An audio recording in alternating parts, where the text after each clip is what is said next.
Hello dear students, welcome to the GDC classes. आज हम देखने वाले हैं कंप्लीट सिलेबस के बेसिस पे हमारा model paper number 3। I hope आप लोगों ने मॉडल पेपर नंबर 1 और 2 देख लिया होगा। आज हम 3 को डिस्कस करेंगे। टोटल 100 क्वेश्चंस को डिस्कस करेंगे one by one. So let's get started. सबसे पहला क्वेश्चन 1061 आपको यहाँ पे पूछा गया है। द वर्ड फार्मेसी जो है वो कौन से ग्रीक वर्ड से डिराइव्ड है? फार्मेसी, फार्मा, फार्मासिस्ट या फार्माकॉन।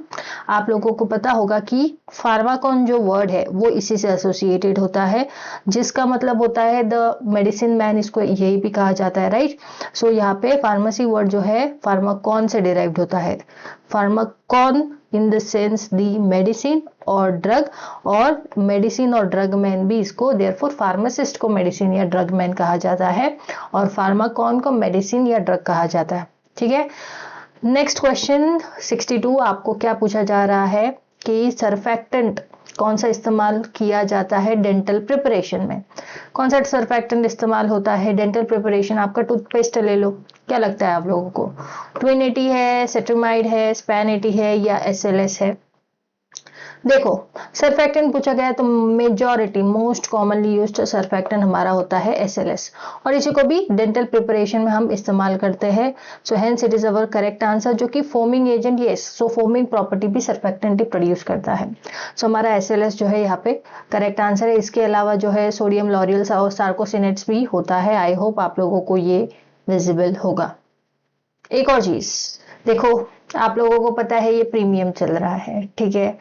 तो आधे से ज्यादा लोग सोचेंगे क्या ये चल रहा है ये वो। आप लोग ये न सोचते हुए ये सोचो कि आपको हर दिन के बेसिस पे आपका मॉडल पेपर जो है, आपका टाइम जो है उसको अलॉट किया हुआ है कि मुझे सुबह उठ के 9 बजे सेशन अटेंड करना है, एवरीडे 3 बजे सेशन अटेंड करना है और 10:30 बजे सेशन अटेंड करना है। 3 टाइम का है।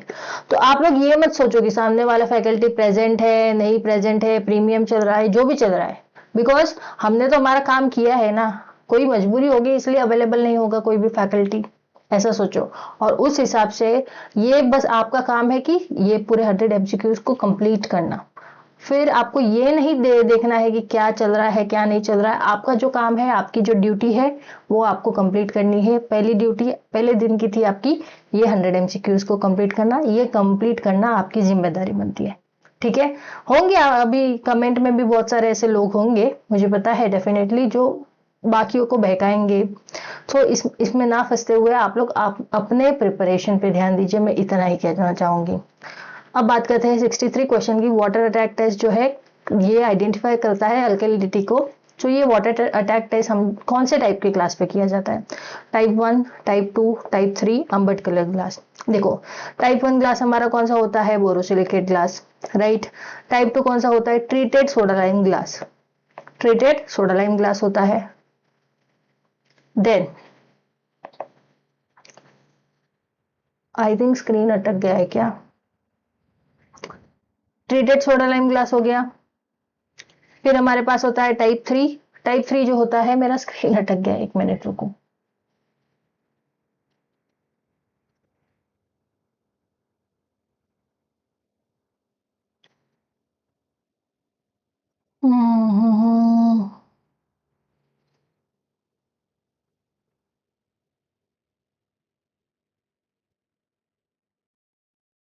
ओके, स्क्रीन का इशू हो गया था।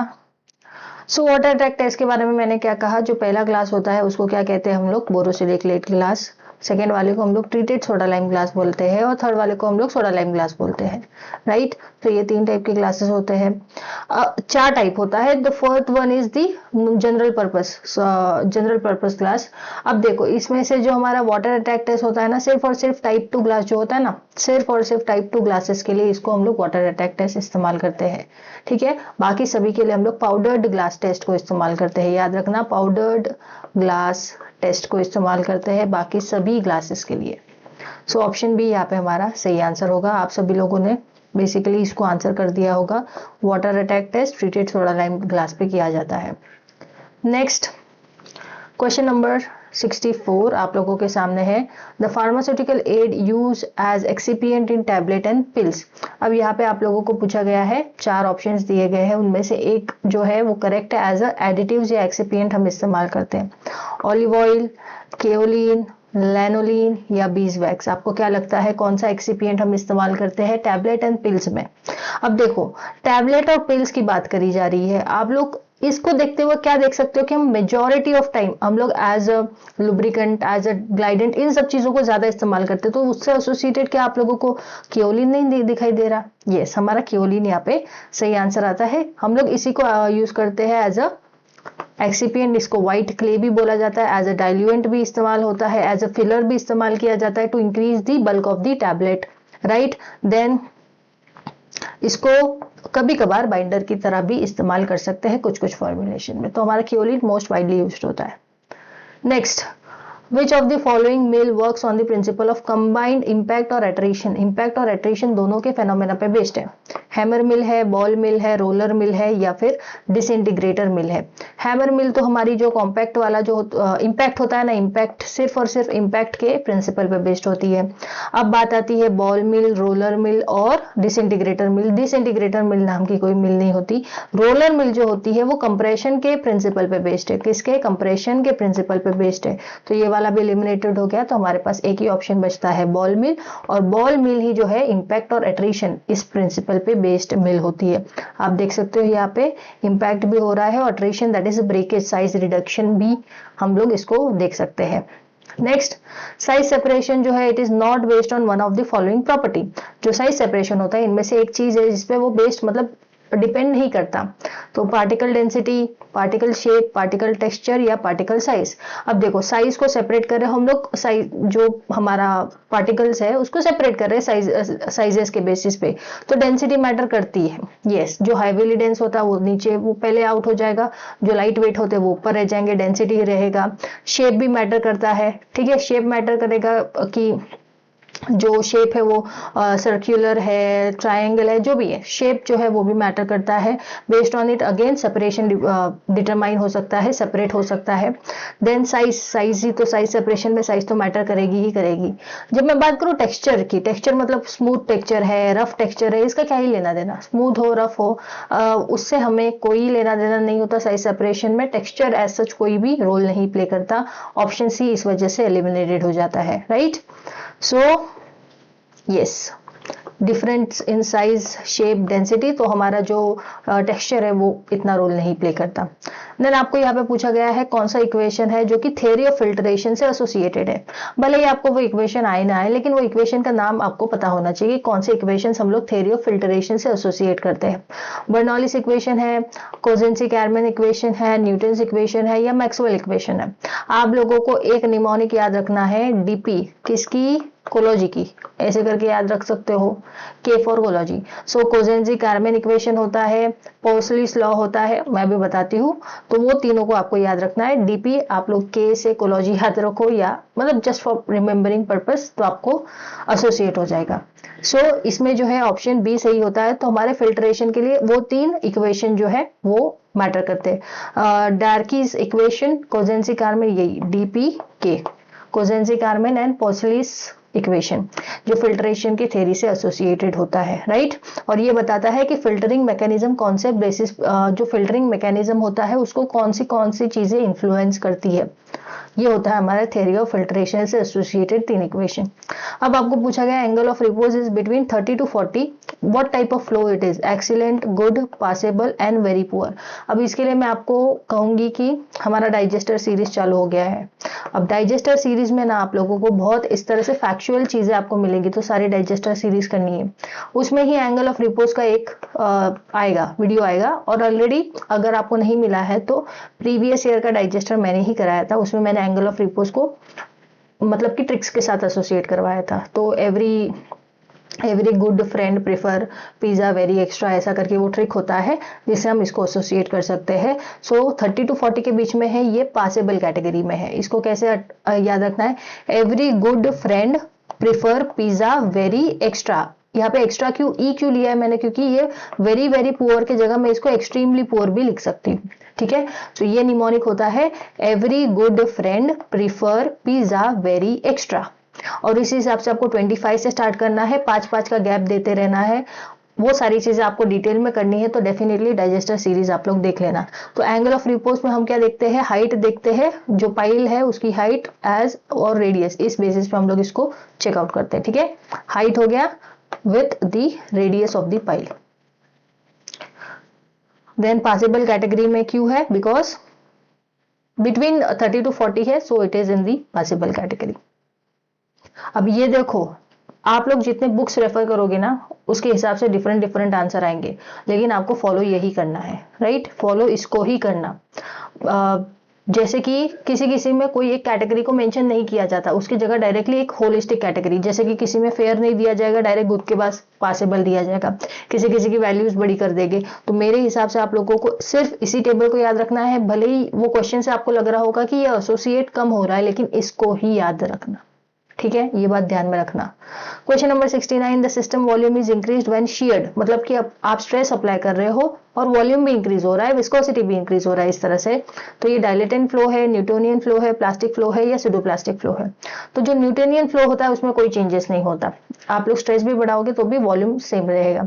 जब मैं डायलेटेंट फ्लो की बात करती हूँ तो हाँ, डायलेटेंट फ्लो में क्या होता है, जैसे जैसे आप शेयर स्ट्रेस इंक्रीज करते हो वैसे वैसे विस्कोसिटी इंक्रीज होता है, लेकिन उसका उल्टा, जैसे ही शेयर स्ट्रेस इंक्रीज हुआ विस्कोसिटी डिक्रीज हुआ, ये आपको सुडोप्लास्टिक फ्लो में दिखाई देगा, ठीक है। सो ये चीजें आपको याद रखनी है।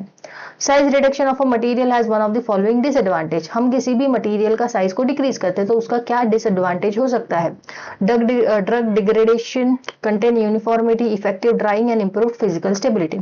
आप खुद दिमाग लगाइए, अगर कोई पार्टिकल है उसकी साइज को कम कर दी गई तो ऑब्वियसली कंटेंट यूनिफॉर्मिटी मेंटेन रहेगी, क्योंकि सबकी साइज सेम हो जाएगी। अगर सब एक ही साइज के हैं, नॉर्मल एवरेज साइज के, तो कंटेंट यूनिफॉर्मिटी मेंटेन रहेगी हर टैबलेट में। ड्राइंग के लिए अच्छा हो जाएगा ना, क्योंकि जो बड़ी चीजें होती है उनको ड्राई करने के लिए थोड़ा, जो साइज में हैवी होती है, साइज में बड़ी होती है, उसको ड्राई करने के लिए टाइम लगेगा। अगर यूनिफॉर्म साइज है सबकी और साइज कम है, कम साइज होगा तो सरफेस एरिया ज्यादा होता है, ज्यादा सरफेस एरिया तो ड्राइंग अच्छे से और जल्दी हो सकती है। इंप्रूव फिजिकल स्टेबिलिटी, ऑब्वियसली इसलिए ही तो फिजिकल स्टेबिलिटी इंप्रूव होगी ना, बिकॉज इसमें इतना हम लोगों को एफर्ट्स नहीं लगाने पड़ेंगे, ये एफर्टलेसली हो सकता है। लेकिन ड्रग डिग्रेडेशन इसका एक क्या है, डिसएडवांटेज है। हो सकता है कि अगर हम लोग उसको साइज रिडक्शन करवाए तो ड्रग जो है वो कंपैटिबल ना हो, स्टेबल ना हो और उसका डिग्रेडेशन हो जाए। तो ऑप्शन ए जो है हमारा यहाँ पे सही आंसर आता है। ड्रग डिग्रेडेशन हो सकता है बिकॉज क्या, हीट जनरेट होती है ना, डिग्रेडेशन भी एक प्रोसेस है, तो इस प्रोसेस के दौरान जो हीट जनरेट होती है उस वजह से जो ड्रग है, जो ड्रग पार्टिकल है वो अफेक्ट हो सकता है। और स्पेसिफिकली जो टेम्परेचर को रेजिस्ट नहीं कर, जो टेम्परेचर को टॉलरेट नहीं कर सकते, वो सारी चीजें जो है डेफिनेटली अफेक्ट होगी इस चीज में, ठीक है। नेक्स्ट आता है a screen that sharply separate the feed mixture is called as, ऐसी स्क्रीन या सीव, सीव बोलो या स्क्रीन बोलो, सीव छन्नी, ठीक है। So that sharply separate the feed, feed मतलब जहां से मटेरियल डाला जाता है, जिस मटेरियल को फीड बोलते हैं उसको क्या कहते हैं, actual screen, ideal screen, real screen या वर्चुअल स्क्रीन। तो इसको हम आइडियल स्क्रीन कहते हैं, ठीक है, इसको हम आइडियल स्क्रीन कहते हैं, जो कि शार्पली एकदम एक्यूरेटली साइजेस को सेपरेट कर सकता है। Separating the feed mixture in a way that the smallest particle in over size would be just larger than the largest particle in the underflow, overflow underflow कह सकते हो। Smallest size, जो smallest particle है वो just थोड़ा बड़ा होगा in the overflow as compare to the largest size जो कि अंडरफ्लो में है। Question number 72, the rate limiting step in drug absorption from suppository. अब सपोजिटरी में रेट लिमिटिंग स्टेप क्या हो सकता है, partitioning of drug from melted base, ठीक है, इसके आगे बेस है, गायब है वो। Solubility of a drug, disintegration of suppository and both B and C. अब देखो, डिसइंटीग्रेशन ऑफ सपोजिटरी थोड़ी होती है भाई, सपोजिटरी जाके मेल्ट होती है और बाद में ड्रग रिलीज करती है। और अगर ऐसा हो जाए कि जो हमारा ड्रग है वो लिपोफिलिक है, तो वो तो, और हमारा बेस लिपोफिलिक होता है, तो ड्रग जो है बेस में बैठा रहेगा तो बाहर कैसे रिलीज होगा, बाहर नहीं रिलीज होगा तो इफेक्ट नहीं दे पाएगा। इस वजह से जो रेट लिमिटिंग स्टेप होती है वो होती है partitioning of drug from the melted base. अगर एक सपोजिटरी मेल्ट हो रही है तो जो ड्रग है उसको उस मेल्टेड बेस से बाहर आके हमें एक्शन देना चाहिए। अगर वो एक्शन नहीं दे रहा है, इसका मतलब यहाँ पे पार्टीशनिंग हमारा रेट लिमिटिंग स्टेप है, हमको इसी पे वर्क करना है। सो ड्रग को ऑटोमेटिकली उसका काम करना चाहिए। एक बार वो गेट आउट हो गया from the melted base, that particular drug has to act on to the area where it is been inserted. ठीक है, so the partitioning is an important stage. 73 different brand but same component of a drug product gives same clinical result, it is called as brand different है लेकिन same component है drug product और same result दे रहा है। Therapeutic equivalence है, bio equivalence है, pharmaceutical equivalence है या क्लिनिकल इक्विवेलेंस है। देखो इसको कहते हैं therapeutic equivalence because at the and हम लोग क्या बोल रहे हैं, इसमें सेम क्लिनिकल रिजल्ट आ रहा है, यानी कि सेम इफेक्ट आ रहा है, तो ये थेराप्यूटिक इक्विवेलेंस है। अगर बायो अवेलेबिलिटी सेम हो तो बायो इक्विवेलेंस, अगर सपोज जो ड्रग है उसका सिर्फ सॉल्ट फॉर्म अलग हो तो फार्मास्यूटिकल इक्विवेलेंस। इस तरह से ये सारे इक्विवेलेंस आप लोगों ने शायद पढ़े होंगे, पर मैं गो थ्रू करवा देती हूँ। फार्मास्यूटिकल इक्विवेलेंस में क्या होता है, ड्रग प्रोडक्ट जो है आइडेंटिकल होता है, उसके स्ट्रेंथ में, क्वालिटी में, सभी चीजों में आइडेंटिकल होते हैं, 2 से ज्यादा ड्रग। फिर मैंने कुछ गलत कह दिया क्या? ओके, सो फार्मास्यूटिकल, मैंने क्या कहा, सॉल्ट फॉर्म वाला जो है वो फार्मास्यूटिकल अल्टरनेटिव है, ना कि इक्विवेलेंस। फार्मास्यूटिकल इक्विवेलेंस का मतलब होता है 2 से ज्यादा ड्रग अगर स्ट्रेंथ में, क्वालिटी में, कंटेंट में सभी में सेम है, ठीक है, सभी में सेम है, तो वो फार्मास्यूटिकली इक्विवेलेंट है। फार्मास्यूटिकल अल्टरनेटिव का मतलब होता है वो सेम मॉइटी, मतलब कि सेम ड्रग है बट उसका डिफरेंट सॉल्ट फॉर्म है, ईस्टर फॉर्म है, तो उसको हम अल्टरनेटिव कहते हैं, इक्विवेलेंस नहीं कहते, गलती मत करना। बायो इक्विवेलेंस में इनकी जो बायो अवेलेबिलिटी होती है वो सेम होती है, और थेरापेटिक इक्विवेलेंस में सेम क्लिनिकल रिजल्ट सेम आता है। कौन सा प्रिजर्वेटिव हम यूज करते हैं शैम्पू में? Lanolin, methyl cellulose, imidazolidinyl, urea and none of the above. ध्यान से सोचो, आप लोग शैम्पू जनरली, अभी देखो सोप लो, शैम्पू लो, टूथपेस्ट लो, देखते रहो ना इंग्रेडिएंट, ऐसे ऐसे बैठे, वैसे भी आप लोग क्या करते हो, बैठे रहते हो, फोन देखते रहो, तो इससे अच्छा कोई इंग्रेडिएंट की लिस्ट पढ़ते रहो। सो इसमें क्या होता है, हमारा इनके कंपैरिजन में हमारा ये जो ऑप्शन सी है, yes it is a preservative, इसको इस्तेमाल किया जाता है हमारे शैम्पू प्रिपरेशंस में। एंड जो हमारा सेल्यूलोज होता है वो जनरली हम लोग इसको एज अ थिकनिंग एजेंट इस्तेमाल करते हैं। बहुत रेयरली सुना है बट आप लोगों ने मे भी सुना होगा, इमिडाजोलिडिनिल यूरिया, ठीक है, ये एंटीमाइक्रोबियल सब्सटेंस है, प्रिजर्वेटिव की तरह इस्तेमाल किया जाता है। Non lactose fermenting colonies are seen in the MacConkey's medium are. Non lactose को फर्मेंट नहीं कर सकती, तो ये कौन से जो, और क्या कहते हैं, ये कौन से माइक्रो ऑर्गेनिज्म है जो ये चीज कर सकते हैं? 2 ही होते हैं, दोनों को एस से याद रखना है, सैल्मोनेला और शिगेला। ये लैक्टोज को फर्मेंट नहीं कर सकते मैकोंकी मीडियम में। Salmonella typhi, E coli, Klebsiella pneumoniae and Staphylococcus aureus, तो आपको याद रखना है Salmonella typhi is our correct answer. और इसके अलावा हमारे पास है शिगेला और सैल्मोनेला, ठीक है। देखो, नो चेंज इन दी अगर।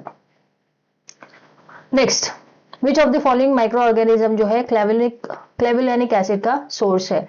Streptomyces noursei, Streptomyces verticillus, Streptomyces clavuligerus and Micromonospora परपुरा।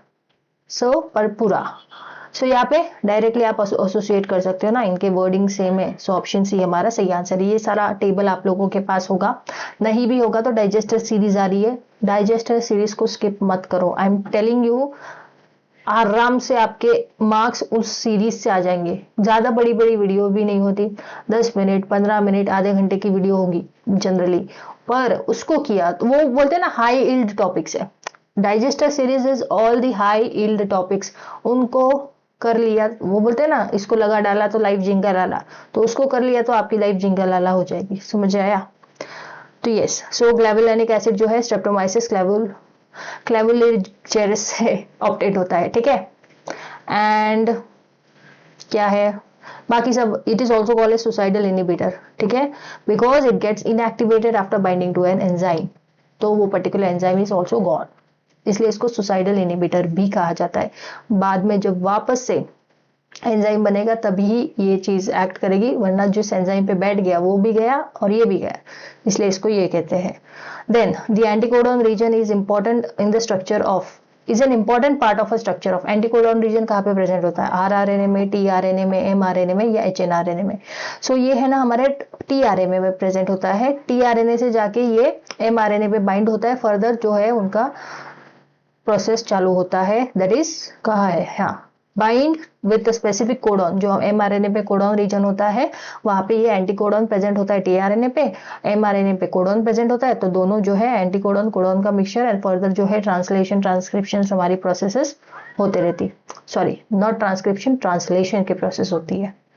Transcription translation क्या होता है ये मुझे आप लोग आज का टास्क ले लो, कमेंट में बताना है क्या है डिफरेंस, ट्रांसक्रिप्शन में किसका किसका कन्वर्जन होता है, ट्रांसलेशन में किससे किसका कन्वर्जन होता है। ठीक है, ट्रांसक्रिप्शन में किससे क्या बनता है, ट्रांसलेशन में किससे क्या बनता है, ये आपको दोनों बताना है मुझे। Which one of the following can be consider as a home trade? देखो होम ट्रेड को ही क्या बोला जाता है? Internal trade. ठीक है, होम ट्रेड को ही इंटरनल ट्रेड बोला जाता है, मतलब खुद के ही कंट्री में की हुई ट्रेड को हम लोग होम ट्रेड बोलते हैं। So foreign agent, export import foreign से रिलेटेड ये सब एक्सटर्नल ट्रेड में आ जाता है जो मैन्युफैक्चरर है इसमें। इस वजह से होलिस्टिकली अगर मैं चारों ऑप्शन को देखूं तो अपना ऑप्शन डी ही सही आता है। ठीक है, सो होलसेल रिटेल ट्रेड ये सब इंटरनल ट्रेड है और इसको ही होम ट्रेड बोला जाता है।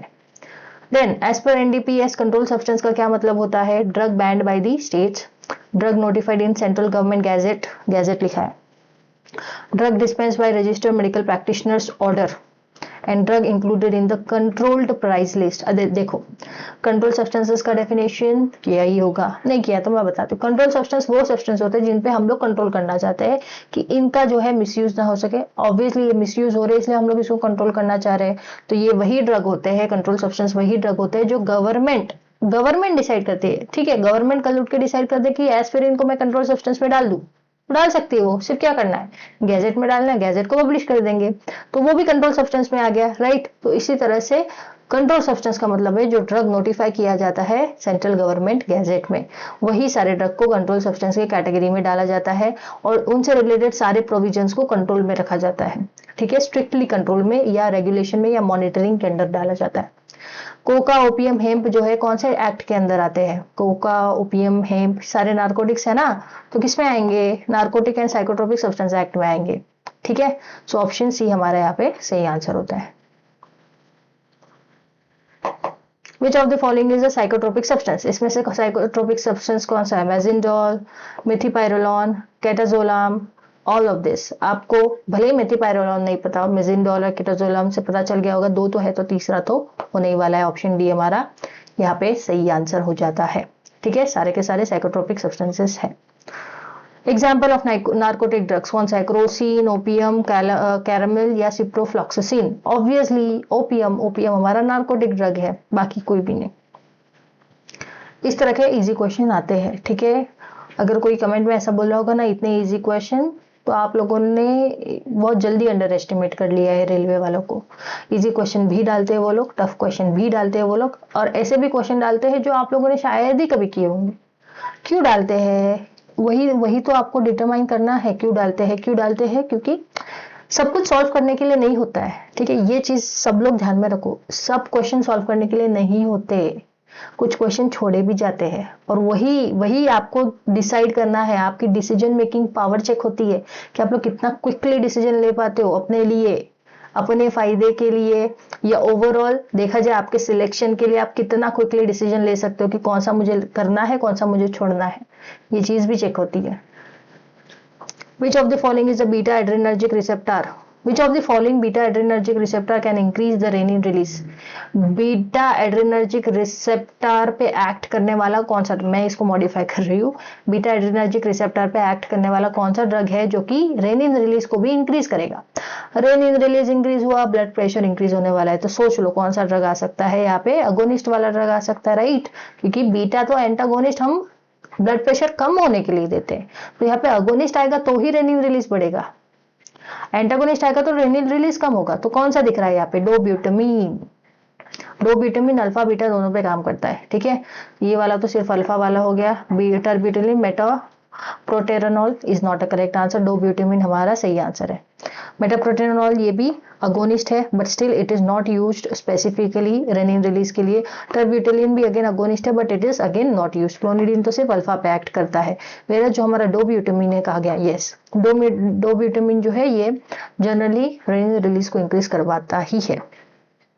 Which of the following route of administration drug associated with phlebitis? phlebitis से कौन सा रूट ऑफ एडमिनिस्ट्रेशन एसोसिएटेड है?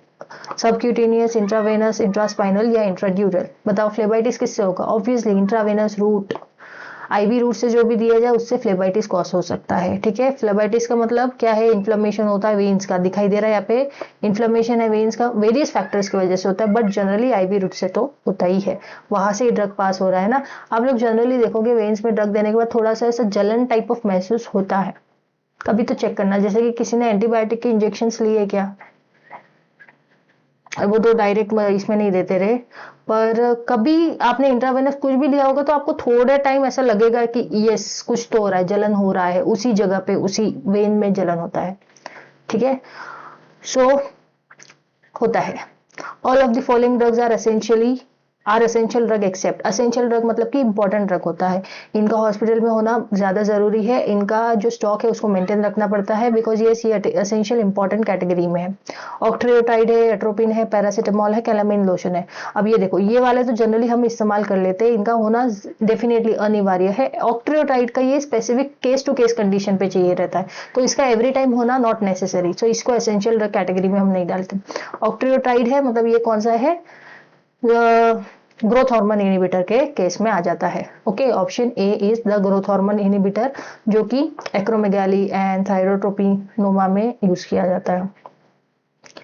कॉक्स 1 और 2 जो है वो किस लिए रिस्पॉन्सिबल है? Synthesis of prostaglandin from arachidonate, synthesis of leukotriene from arachidonic acid, conversion of ATP to CAMP, metabolic degradation of CAMP। Simple है, दिमाग लगाओ। कॉक्स 1 और कॉक्स 2 जो है वो रिस्पॉन्सिबल होता है प्रोस्टाग्लैंडिन सिंथेसिस के लिए, क्योंकि लॉक्स वाला जो होता है वो ल्यूकोट्राइन के सिंथेसिस में इस्तेमाल होगा, कॉक्स वाला जो है प्रोस्टाग्लैंडिन के सिंथेसिस में इस्तेमाल होगा। इसलिए तो जब हमको प्रोस्टाग्लैंडिन को डिक्रीज करना पड़ता है तो हम लोग कॉक्स इनहिबिटर देते हैं, right.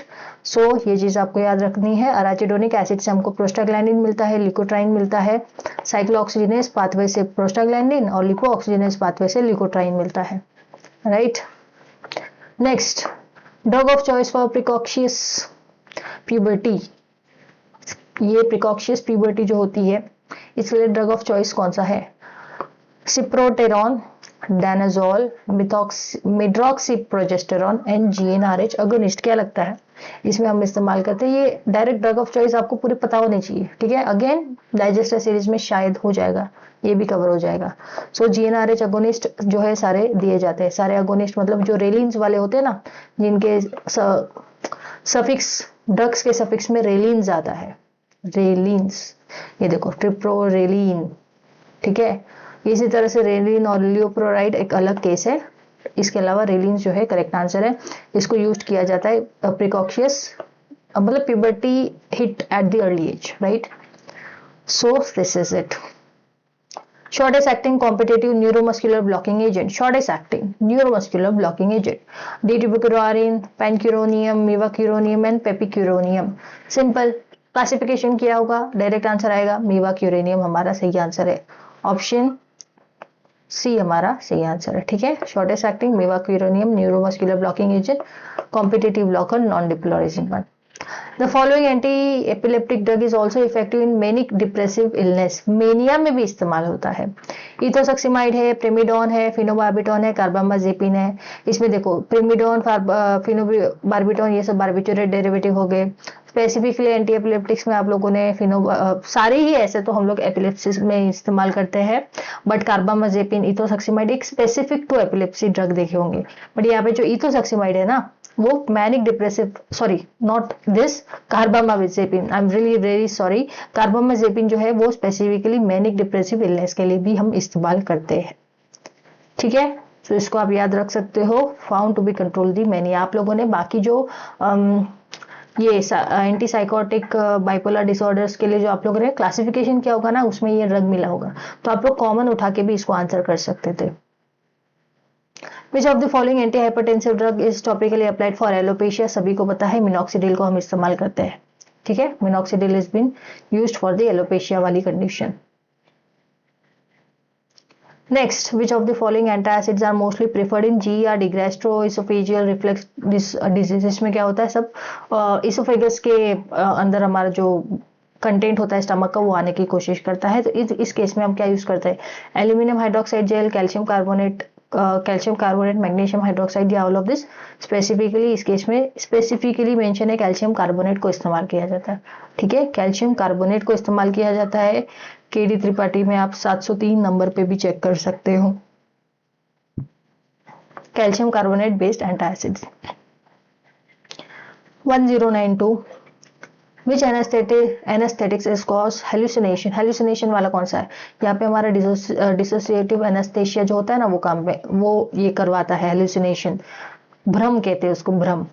केटामीन, thiopentone, fentanyl and nitrous oxide. तो ये हमारे यहाँ पे जो केटामीन है जिसको डिसोसिएटिव एनेस्थेशिया के कैटेगरी में भी डाला जाता है, ये हमारा सही आंसर होता है, जो कि हेल्यूसिनेशन जनरली कॉज करवाता है। Which of the following is a second generation H1 antagonist? Second generation H1 antagonist कौन सा है? Alkylamine, phenothiazines, piperazines and all of the. अभी यहाँ पे देखो क्या इशू है, यहाँ पे not as such issue, but यहाँ पे एक चीज आप लोग देख सकते हो कि आपको क्लासिफिकेशन, केमिकल क्लासिफिकेशन के बेस्ड पे ऑप्शन है, डायरेक्ट ड्रग नहीं दिया गया है, तो इसको थोड़ा कॉम्प्लेक्स कर दिया। तो इसी तरह से क्वेश्चन तो सेम ट्रेंड पे आते हैं, लेकिन उसकी कॉम्प्लेक्सिटी बढ़ के आ जाएंगे। तो ये कॉम्प्लेक्स क्वेश्चन हो जाता है अगर आप लोगों ने केमिकल बेस्ड क्लासिफिकेशन नहीं किया होगा। तो यहाँ पे ऑप्शन डी सही आंसर है। अब इनके अंदर कौन से ड्रग आते हैं, जैसे कि अल्काइलमाइन की बात करूं, एक्रिवेस्टिन हो गया, देन पिपराजिन में सिट्राजिन हो गया, थैलाजीन्स में हमारा एजिलेस्टिन्स हो गया, पिपरीडिन में टर्फिनाडिन, एस्टेमिजोल, लोराटिडिन, फेक्सोफेनाडिन, ये सारे आ गए। तो इसमें ये सारे जो हमारे केमिकल क्लासिफिकेशन है वो पता होना चाहिए। नेक्स्ट, थैलिडोमाइड का क्या मैकेनिज्म ऑफ एक्शन होता है? सप्रेसिंग TNF अल्फा एज ये अल्फा है, ठीक है। TNF alpha by modulating interleukin 2, competitively blocking ATP binding to a tyrosine kinase, EGF receptor inhibitor and inhibit the topoisomerase 2।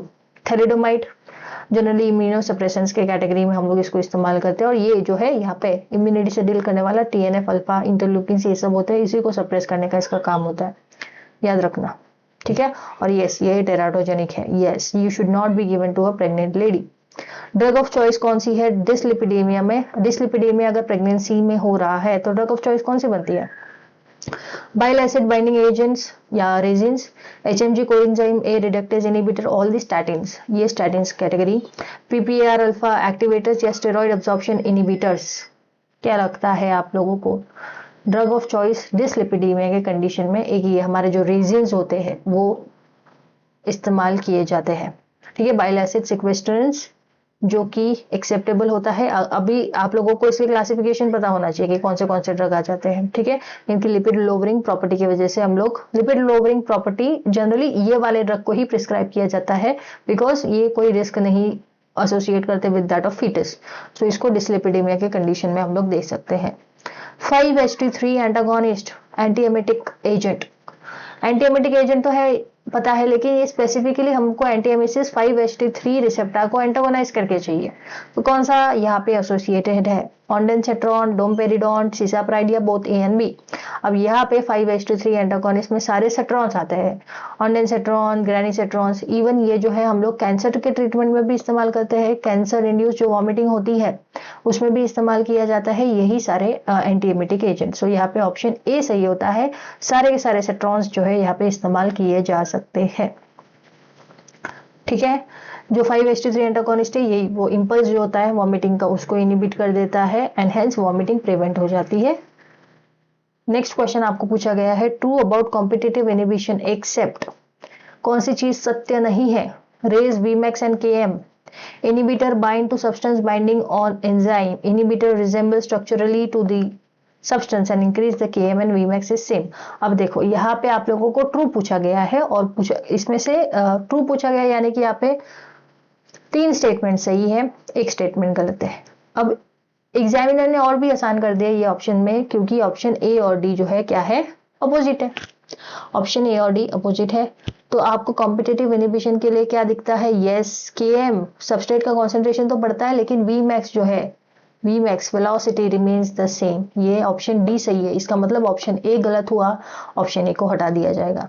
ठीक है, आप लोगों का सेकंड टास्क ये है, जैसे कि यहाँ पे हमको पता है कि Km इंक्रीज होता है, Vmax सेम रहता है, वैसे ही नॉन कॉम्पिटिटिव और अनकॉम्पिटिटिव के दो टाइप है। ये इनिबिशन, एंजाइम इनिबिशन के और दो टाइप है, नॉन कॉम्पिटिटिव और अनकॉम्पिटिटिव वाले। तो आप लोगों को टास्क 2 में ये करना है कि इन दोनों में Vmax और Km क्या है, इंक्रीज, डिक्रीज, नो चेंज, जो भी है वो मुझे आपको कमेंट में बताना है। Definitely I will wait for it. ठीक है, होमवर्क है, आप लोगों का होमवर्क करना है। सो कॉम्पिटिटिव इनिबिशन कब होता है? जब मॉलिक्यूल सिमिलर दिखता है, सबस्ट्रेट से सिमिलर दिखेगा, और जो हमारा सबस्ट्रेट होता है दोनों सेम दिखता है, तो दोनों एक दूसरे से कंपीट करते हैं वो साइट पे जाने के लिए, तो इसी को क्या कहते हैं? Competitive inhibitor. Plasma T half क्या बताता है? ड्यूरेशन ऑफ एक्शन बताता है, पोटेंसी ऑफ ड्रग बताता है, time required for maximum plasma concentration of a drug, या time required for 50% of drug to be absorbed. यहाँ पे जो बच्चे बिना ऑप्शन पढ़े, बिना आंखें खोले डायरेक्ट ऑप्शन को टिक करने की जो आदत है ना, वो लोग गलत करने वाले हैं ऑप्शन को। लोग बोलेंगे डी, अरे गलत है डी आंसर, डी आंसर गलत है। आप लोगों में से बहुत सारे लोगों ने आंसर दे दिया होगा डी। यहाँ पे ड्यूरेशन ऑफ एक्शन सही आंसर है। प्लाज्मा टीएफ हमें पता चलता है कि एक ड्रग कितना लंबे समय तक काम कर रहा है, हमें कब वापस कितने फ्रिक्वेंटली हमको ड्रग एडमिनिस्टर करना पड़ेगा, ये भी हमारे टीएफ पे डिपेंड करता है, राइट। सो यहाँ पे ये अब्जॉर्प्शन के लिए थोड़ी ना पता चलता है, अब्जॉर्प्शन से पता चलता है, टीएफ हमको पता चलता है कि 50% ऑफ ड्रग ने काम कर चुका है। सो यहाँ पे ए ऑप्शन सही होता है, ड्यूरेशन ऑफ एक्शन बताई जाती है। Time taken for plasma concentration of drug to reduce to half of its original value. ठीक है, इसमें प्लाज्मा कॉन्सेंट्रेशन 50% तक हो जाता है। मैकेनिज्म ऑफ एक्शन क्या होता है कैल्शियम चैनल ब्लॉकर का? This reduces intracellular calcium concentration, this reduces intracellular sodium concentration, this reduces intracellular potassium concentration. जब मैं कैल्शियम चैनल ब्लॉकर की बात करती हूँ तो मैं सोडियम और पोटेशियम का क्या करूंगी? कोई सेंस बना इस बात का, इस क्वेश्चन का? नहीं, पर फिर भी आते हैं। ऑप्शन ए सही आंसर है, कॉन्सेंट्रेशन ऑफ कैल्शियम को ही डिक्रीज किया जाएगा ना। Option A is our correct answer. So calcium generally क्या करवाने में हेल्प करता है? कैल्शियम जो होता है वो depolarisation and action potential generation में हेल्प करता है, राइट। कॉन्ट्रैक्शन करवाता है, डिपोलराइजेशन, एक्शन पोटेंशियल जनरेशन, इस सभी चीजों में हमारा कैल्शियम यूज होता है। Which of the following is the angiotensin 2 receptor antagonist? Angiotensin 2 receptor antagonist कौन सा है? Lisinopril, losartan, amlodipine and verapamil. Pril वाले सारे ड्रग जो होते हैं वो एस इनिबिटर्स होते हैं, आपको पता है ना, प्रिल वाले सारे ड्रग एस इनिबिटर्स होते हैं। सार्टन्स वाले सारे के सारे ड्रग जो होते हैं वो एंजियोटेंसिन 2 रिसेप्टर ब्लॉकर्स होते हैं। यस, ऑप्शन बी ही हमारा सही आंसर है।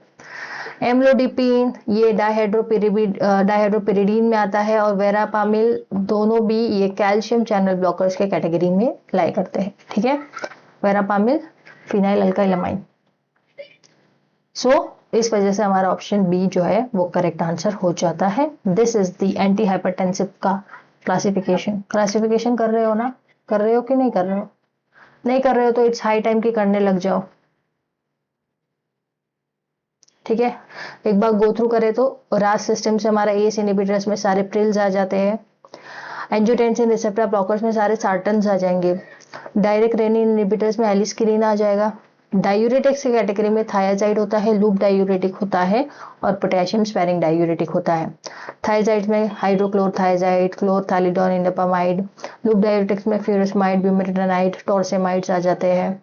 देन उसके बाद पोटेशियम स्पेरिंग डायूरेटिक्स में आता है हमारा स्पाइरानोलेक्टोन, एप्लिरिनोन। देन कैल्शियम चैनल ब्लॉकर्स में आता है फिनाइल अल्काइलामाइन में वेरापामिल, बेंजोथाइजेपिन में डिल्टियाजम, एंड डायहाइड्रोपिरिडीन्स में सारे डिपिन्स, निफेडिपिन, एम्लोडिपिन, निकार्डिपिन। फिर वैसे डायलेटर्स में भी दो कैटेगरी होती है, सिर्फ एट्रियोल्स को डायलेट करने वाले हाइड्रोलिजीन, मिनॉक्सिडिल डाइऑक्साइड, एट्रियोलर प्लस वेनस वाले सोडियम नाइट्रोप्रोसाइड। सिंपैथेटिक इनिबिटर्स, यहाँ पे सिंपैथेटिक इनिबिटर सिंपैथेटिक सिस्टम पे एक्ट करेंगे। बीटा ब्लॉकर्स में सभी लॉल आ जाते हैं, अल्फा प्लस बीटा ब्लॉकर्स में कार्बिडिरॉल और लेबेटोलॉल, एंड अल्फा ब्लॉकर सिर्फ प्राजोसिन, टेराजोसिन, डॉक्साजोसिन, फिंटोलोमाइन। ठीक है। देन हमारा जो सेंट्रल सिंपैथोलाइटिक है ये है क्लोनिडीन और methyl dopa, and plasma kinin में हमारा ब्रेडिकाइनिन और कैलिडिन आता है। ठीक है। Next question is the study of structure and functions of cells. Cells के स्ट्रक्चर और फंक्शन को स्टडी करने वाली स्टडी को क्या कहते हैं? मायोलॉजी तो मसल के लिए होती है, पैथोलॉजी किस लिए होती है बताओ जरा? साइटोलॉजी हमारे यस सेल के लिए साइटोलॉजी होता है, और हिस्टोलॉजी जो होता है वो टिश्यूज के लिए होता है, पैथोलॉजी डिजीज कंडीशन के लिए होता है। तो ऑप्शन सी हमारा यहाँ पे सही आंसर होता है। Pathology disease, myology muscle, cytology cells और histology tissue. Next composition of bone marrow. Bone marrow जो होता है उसका कंपोजिशन क्या है? एडिपोज टिश्यू होता है, सिर्फ adipose, areolar tissue and blood होता है, ब्लड लिखा है। एडिपोज एंड एरियोलर टिश्यू होता है, एडिपोज टिश्यू एंड फिब्रोब्लास्ट होता है। तो आपको पता होना चाहिए बोन मैरो में एडिपोज टिश्यू भी होता है, एरियोलर टिश्यू भी होता है और ब्लड भी होता है। तीनों ही कॉम्पोजिट हमारा बोन मैरो का कॉम्पोजिशन बनाते हैं। ठीक है। सो this is it. 103. What is the phase 3 healing in uncomplicated surgical wounds? Wounds जो है उसके हीलिंग की प्रोसेसेस होती है, उसमें फेज 3 में क्या होता है? 4 फेजेस होते हैं, 4 फेजेस। ठीक है। 4 फेजेस में से थर्ड फेज कौन सा होता है? Hemostasis stage, inflammatory stage, healing stage and proliferation stage. तो आप लोगों को पता होना चाहिए कि प्रोलिफरेशन स्टेज को ही स्टेज 3 बोला जाता है। सबसे पहली स्टेज जो होती है उसको हम कहते हैं हीमोस्टैसिस स्टेज, नॉट होम्योस्टैसिस, हीमोस्टैसिस, यानी कि जो ब्लड फ्लो हो रहा होता है वो बंद हो जाता है।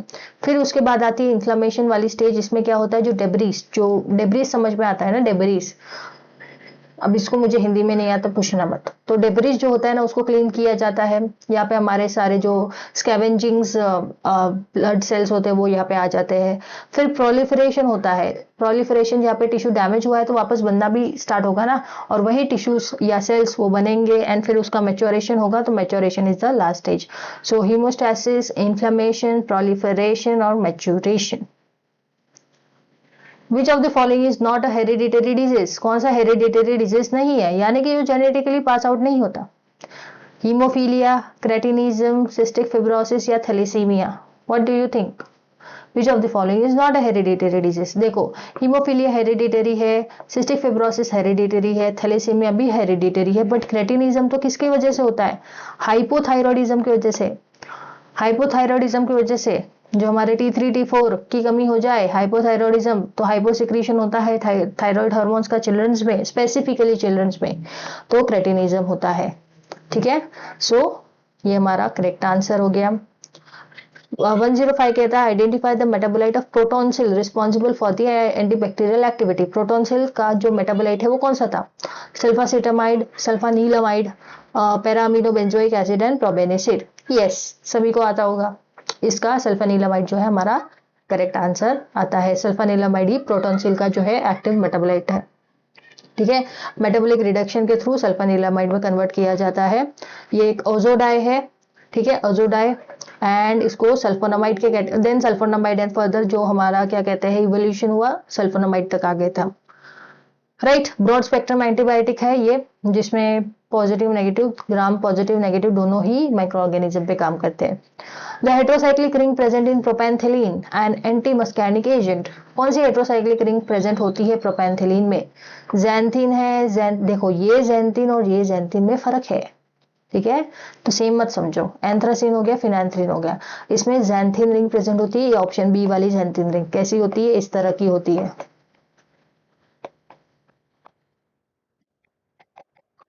वो जो भी है अंदर फिलअप कर देना। तो ऑप्शन बी हमारा सही आंसर है। ये रे,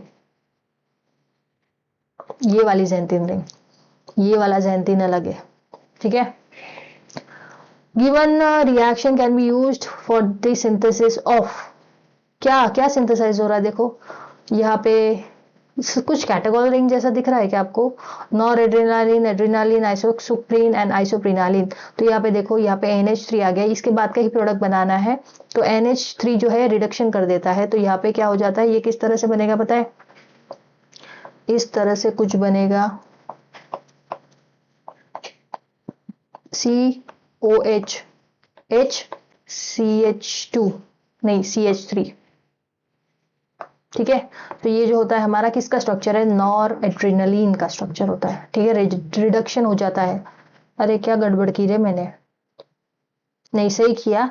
OH और ये जो NH3 है ना, इसका एक H यहाँ पे चला जाता है और NH2 अटैच हो जाता है कार्बन पे। मैंने यहाँ पे CH3 कर दिया था, यहाँ पे NH2 अटैच नहीं किया था, तो वो अटैच करना है, तब जाके नॉर एड्रेनालिन बनता है। अमाइन ही नहीं होगा तो नॉर एड्रेनालिन नहीं बनता।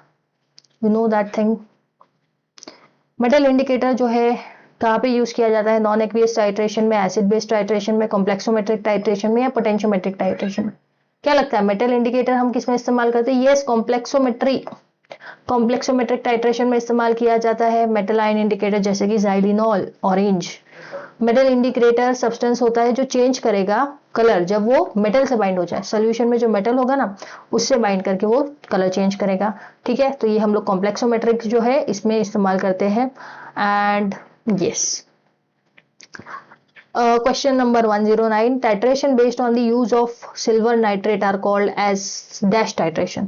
सिल्वर नाइट्रेट मतलब AgNO3 को इस्तेमाल करते हुए जो टाइट्रेशन होता है, उस टाइट्रेशन को हम क्या कहते हैं? Argentometric titration, complexometric titration, amperometric titration and conductometric. Obviously जो AgNO3 से एसोसिएटेड टाइट्रेशन होता है उसको हम अर्जेंटोमेट्रिक टाइट्रेशन कहते हैं। क्या कहते हैं? Argentometric titration. This is our correct answer. Titration method utilizing AgNO3 silver nitrate, right? 1110. Which of the following is used as indicated in the titration of strong base or strong acid weak base? Strong acid strong base, strong acid weak base, weak acid weak base और weak acid weak strong base. इस तरह के चार types देखे होंगे, चारों में difference होता है। लेकिन जब स्ट्रॉन्ग एसिड और वीक बेस का बोला जाए तो टाइट्रेशन में कौन सा इंडिकेटर इस्तेमाल होता है? फिनोफ्थेलिन, थाइमोल ब्लू, फ्लोरेसेंस या मिथाइल ऑरेंज। यहाँ पे मिथाइल ऑरेंज इस्तेमाल होता है। कौन सा? मिथाइल ऑरेंज इस्तेमाल होता है। ये टेबल आपको स्पेसिफिकली बताएगा। जब स्ट्रॉन्ग एसिड स्ट्रॉन्ग बेस की बात करी जा रही है तो कोई भी इंडिकेटर इस्तेमाल कर सकते हो। लेकिन जब weak acid strong base, acid weak है बेस स्ट्रॉन्ग है, तो फिनोफ्थेलिन बेसिक इंडिकेटर की तरफ जाएंगे। फिनोफ्थेलिन हो गया, थाइमोल ब्लू हो गया। स्ट्रॉन्ग एसिड और वीक बेस है तब हम लोग एसिडिक इंडिकेटर की तरफ आएंगे। ठीक है, तो मिथाइल ऑरेंज हो गया, मिथाइल रेड हो गया, right. And weak acid weak base होगा तो अगेन हमको यहाँ पे मिक्स्ड इंडिकेटर इस्तेमाल करना है। तो कैसे समझ में आएगा? वीक एसिड स्ट्रॉन्ग बेस, तो यहाँ पे स्ट्रॉन्ग कौन सा है? बेस। जिसके ऊपर जिसके पास पावर होती है उसके पास ही सब लोग जाते हैं। तो याद रखना स्ट्रॉन्ग बेस है ना, तो बेसिक तरफ वाले जो इंडिकेटर्स है वो इस्तेमाल होंगे, और जब एसिड स्ट्रॉन्ग है तो एसिडिक के तरफ वाले जो इंडिकेटर्स होंगे उसको इस्तेमाल करेंगे। देन आपको यहाँ पे पूछा गया select the final product of the following reaction. ये रिएक्शन दी गई है, ठीक है, प्रोपीन है। प्रोपीन में HBr करोगे ऐड तो कैसे होगा? एक बार H यहाँ पे जाएगा और Br यहाँ पे आएगा, और दूसरी बार इसका उल्टा करो, H यहाँ पे चला जाएगा और Br यहाँ पे आ जाएगा। तो दो इस तरह के आपको प्रोडक्ट मिलेंगे, दो मिलेंगे तो ओनली वाला निकाल दो। दूसरा इसमें देखो, हाँ ये वाला एक और ये वाला दो। सो ऑप्शन सी सही आंसर, बिकॉज सारे में एक एक प्रोडक्ट दिया गया है, लेकिन हमको यहाँ से दो प्रोडक्ट मिलेंगे। सो इस तरह से हमको एल्न प्रोपाइल ब्रोमाइड मिलता है और आइसोप्रोपाइल ब्रोमाइड मिलेगा। 12, अभी नंबर्स को याद मत रखो, मैं 12 बोलती हूँ, सिंपल होता है। Which of the following is a Lucas reagent which is used to distinguish between primary and secondary alcohol. तो यहाँ पे तो क्वेश्चन में ही आपके एक क्वेश्चन बन सकता है। क्या क्वेश्चन बन सकता है? आपको ऐसा पूछा जा सकता है कि जो लुकास रिएजेंट है, जो लुकास रिएजेंट होता है वो क्या काम करता है, किस उसका एप्लीकेशन क्या है, कहाँ पे इस्तेमाल होता है। तो जो लुकास रिएजेंट होता है ना, वो प्राइमरी और सेकेंडरी और टर्शरी। प्राइमरी अल्कोहल मतलब डायरेक्ट दिस वाला अल्कोहल कहते हैं ना, प्राइमरी अल्कोहल होता है, सेकेंडरी अल्कोहल होता है, टर्शरी अल्कोहल होता है। इन मतलब कि अगर कार्बन से डायरेक्टली अटैच्ड हो ये प्राइमरी अल्कोहल, कार्बन से एक और कार्बन अटैच्ड हो यहाँ पे हो तो सेकेंडरी अल्कोहल, फिर इस तरह का कुछ हो फिर टर्शरी अल्कोहल। सो ये जो है इसको डिस्टिंग्विश करने के लिए हम लोग लुकास रिएजेंट इस्तेमाल करते हैं या लुकास टेस्ट इस्तेमाल करते हैं। तो इसके कंपोजिशन क्या है बेसिकली आपको ये पूछा है। कॉन्सेंट्रेटेड HCl और अनहाइड्रस ZnCl2 है। Concentrated HNO3 and dry zinc chloride है। Concentrated HNO3 and zinc chloride aqueous form में है, and HCl and zinc chloride aqueous form में। ऑप्शन ए हमारा जो है सही आंसर है, अनहाइड्रस फॉर्म में और कॉन्सेंट्रेटेड फॉर्म में। ये दो चीज आपको याद रखनी है। देखो ये हो गया हमारा प्राइमरी अल्कोहल दिख रहा है, कार्बन से डायरेक्ट OH अटैच है, फिर कार्बन से दूसरा कार्बन अटैच्ड है, फिर OH हो तो ये हो गया हमारा सेकेंडरी अल्कोहल, और टर्शरी अल्कोहल मतलब ये तीन 3 अटैच्ड हो, कार्बन को 2 अटैच हो गया OH हुआ तो सेकेंडरी, कार्बन को 3 अटैच होकर OH हुआ तो टर्शरी, और डायरेक्टली OH सिंगल अटैच्ड तो उसको हम प्राइमरी कहते हैं। ठीक है, so it is anhydrous zinc chloride in concentrated HCl। ठीक है, अनहाइड्रस फॉर्म है, no water of hydration, zinc chloride and concentrated HCl, इसको याद रखना। Which compound is reactive species in Riemer-Tiemann reaction? Riemer-Tiemann reaction में reactive species कौन सा होता है? CHCl2 होता है, CCl2 होता है, CCl3 होता है, या CHCl2 कार्बोकटायन होता है।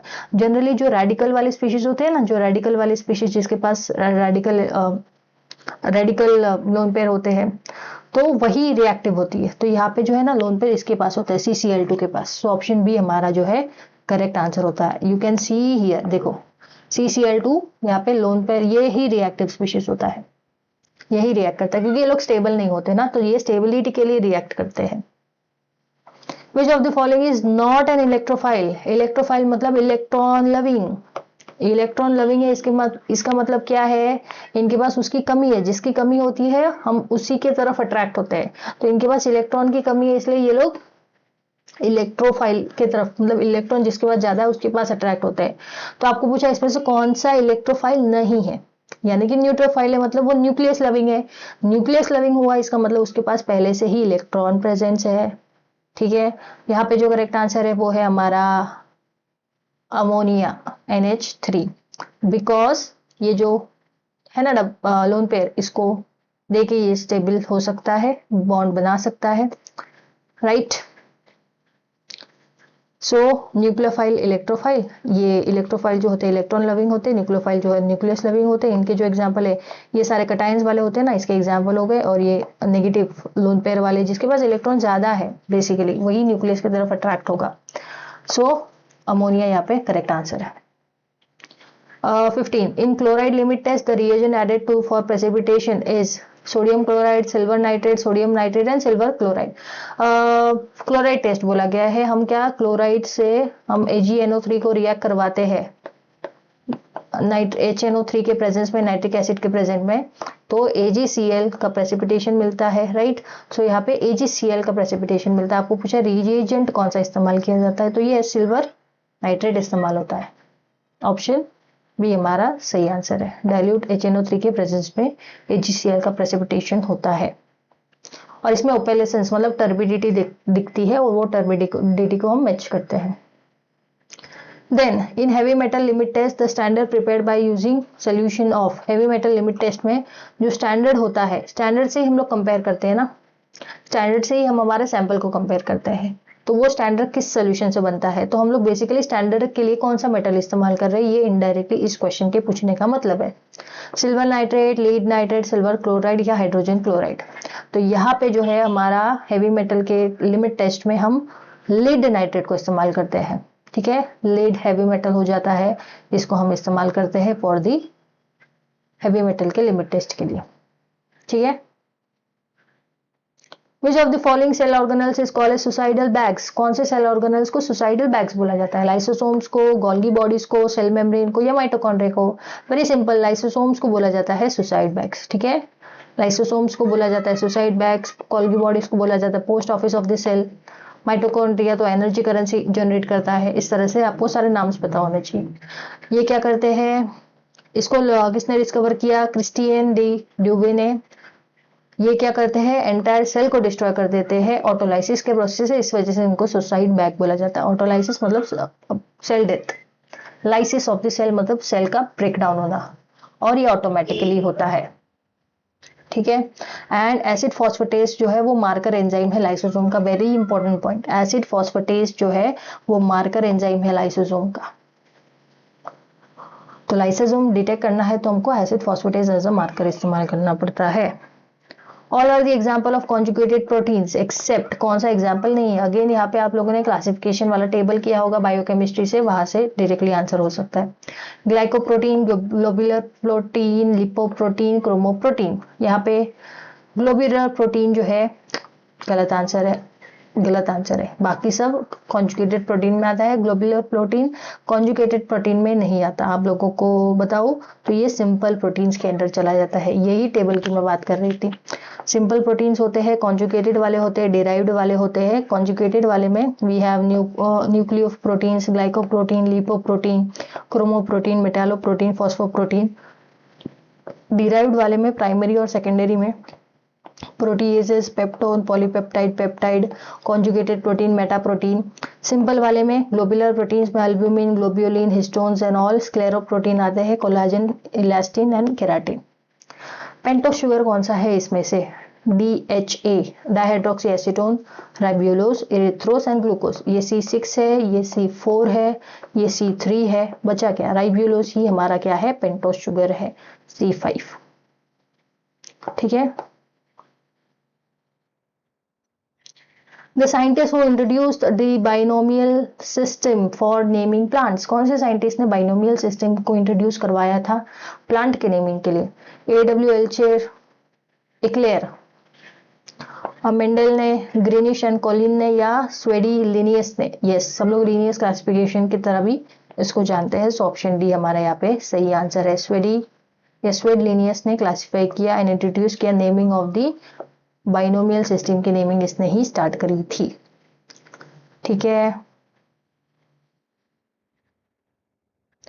Epidermis shows presence of unicellular thick wall warty trichomes. ये किसका माइक्रोस्कोपिक कैरेक्टरिस्टिक फीचर है? डिजिटालिस का है, सेना का है, बेलाडोना का है, या धतुरा का है? बताओ। वॉर्टी ट्राइकोम्स है, ट्राइकोम्स, थिक वॉल्ड, यूनिसेल्युलर, सेना हमारा करेक्ट आंसर। ये सब डिस्टिंग्विशिंग कैरेक्टरिस्टिक आपको करनी पड़ेगी।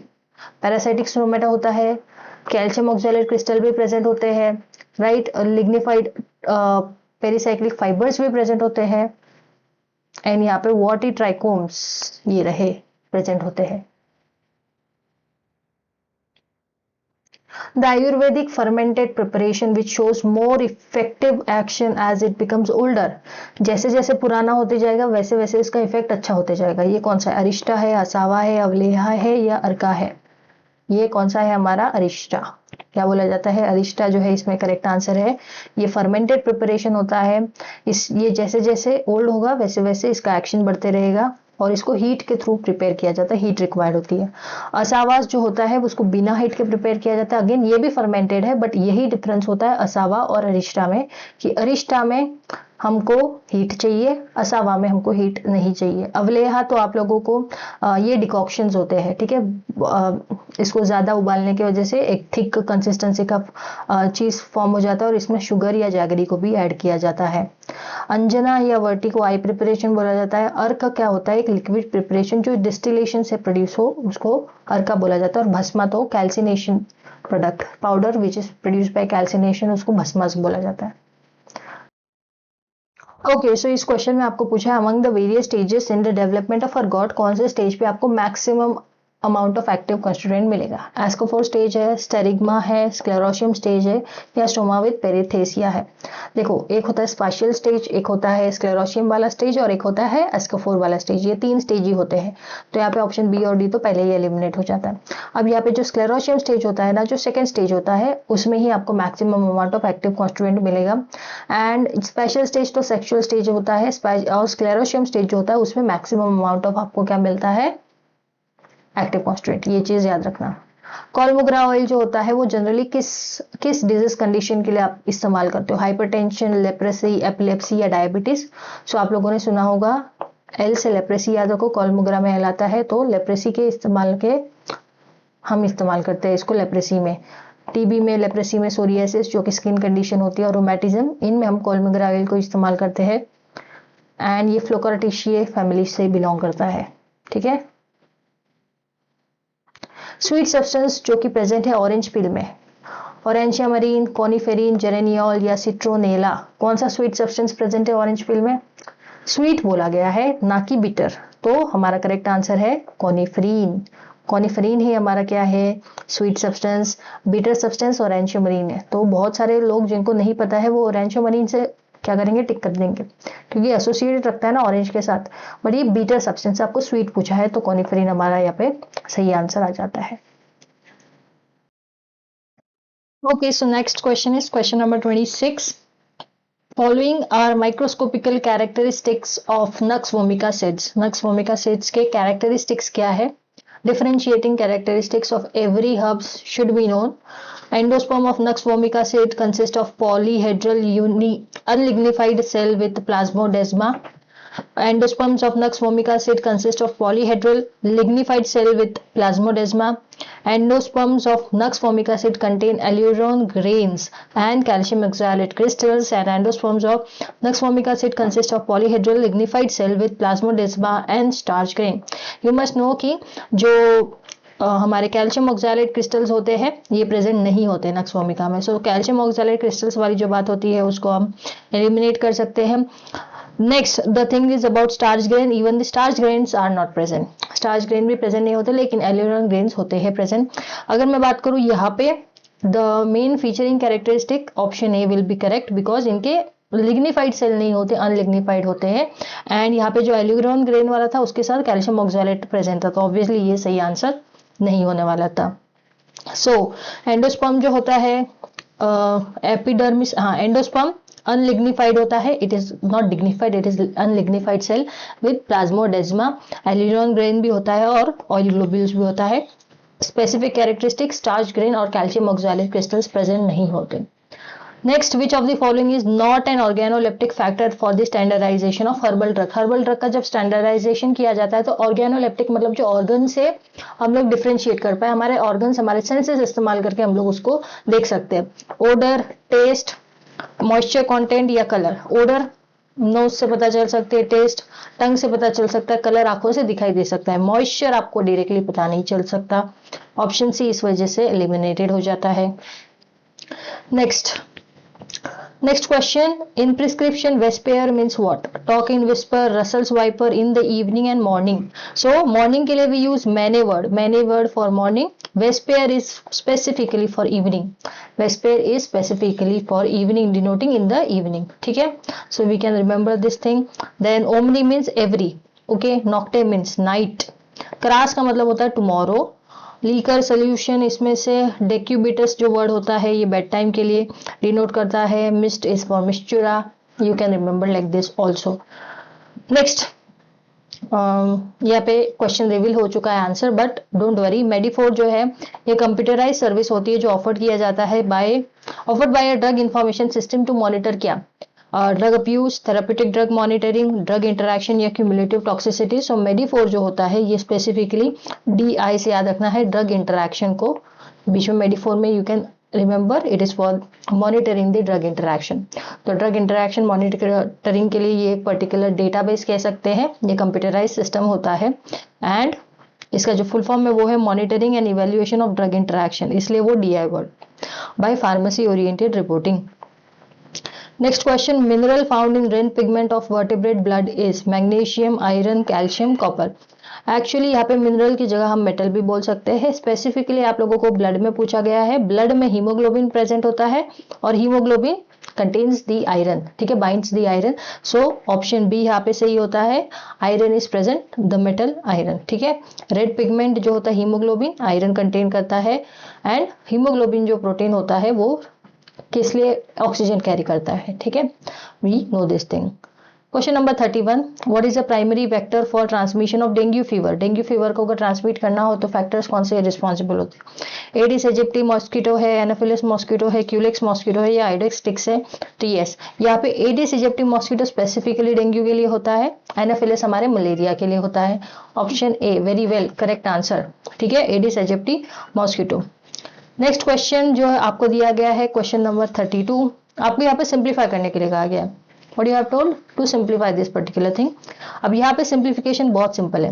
यहाँ पे अंडर रूट ऑफ 1 2 2 5 दिया गया है 35. तो हम लोग जो है यहाँ पे सारे 1 2 2 5 ही दिखाई दे रहे हैं, लेकिन जस्ट इनके डेसिमल फॉर्मेट सेम है. तो इनको सबको इस वे में कन्वर्ट करने की कोशिश करो. जैसे ये कन्वर्ट हो जाएंगे वैसे हमको आंसर मिलेगा. जैसे कि ये है अंडर रूट ऑफ 12.25. तो इसको हम कैसे लिख सकते हैं? Under root of 1225 divided by 100. 100 नीचे कैसे आया? डेसिमल के बाद जितने भी डिजिट होते हैं उतने जीरो लिखने हैं आपको 1 के बाद. डेसिमल के बाद जितने भी डिजिट होते हैं उस उतने ही आपको जीरो लिखने हैं 1 के बाद।